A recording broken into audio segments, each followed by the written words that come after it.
जैसे ही आदमी पानी की सतह पर आया, उसने महसूस किया कि उसके पीछे से ठंडी लहरें उठ रही हैं। जब उसने धीरे-धीरे पलटकर देखा, तो पाया कि एक विशाल मगरमच्छ उसकी ओर घूर रहा है।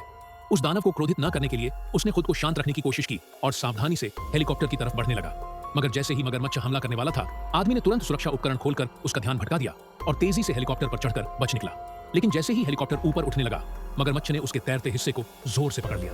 पूरी ताकत लगाने के बावजूद वे उससे छुटकारा नहीं पा सके। उसी समय शाओमेई ने बंदूक निकालकर मगरमच्छ पर गोली चलाई। इस मुश्किल से बच निकलने के बाद विशेषज्ञ के मन में डर बैठ गया। उसे लगा कि इस प्राचीन मगरमच्छ को मार पाना असंभव है। उसने ठान लिया कि अब वह यहाँ से हमेशा के लिए चला जाएगा। इसी दौरान एक पुलिसकर्मी ने देखा कि वही बूढ़ी औरत एक पानी का भैंसा लेकर झील किनारे आई और उसे मगरमच्छ के खाने के लिए छोड़ दिया।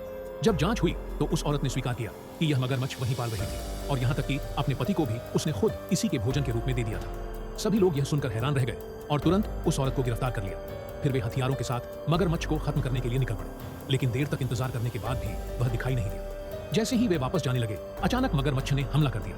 पुलिस प्रमुख ने फुर्ती दिखाई, सबने गोलियों की बौछार कर दी, लेकिन मगरमच्छ की खाल इतनी मोटी थी कि उस पर कोई असर नहीं हुआ। इससे वह और भी ज्यादा हिंसक हो गया। मगरमच्छ सीधा शाओमेई पर झपटा। वह लगभग उसकी शिकार बनने ही वाली थी कि पीछा करते करते मगरमच्छ गलती से हेलीकॉप्टर के केबिन में फंस गया। यह देखकर सबको मौका मिल गया। पुलिस प्रमुख ने तुरंत उस पर निशाना साधा और बेझिझक एक तेज असर वाला बेहोशी का इंजेक्शन दाग दिया। इस तरह आखिरकार उस दानव जैसे मगरमच्छ को काबू कर लिया गया और इंसानों पर मंडराता खतरा टल गया।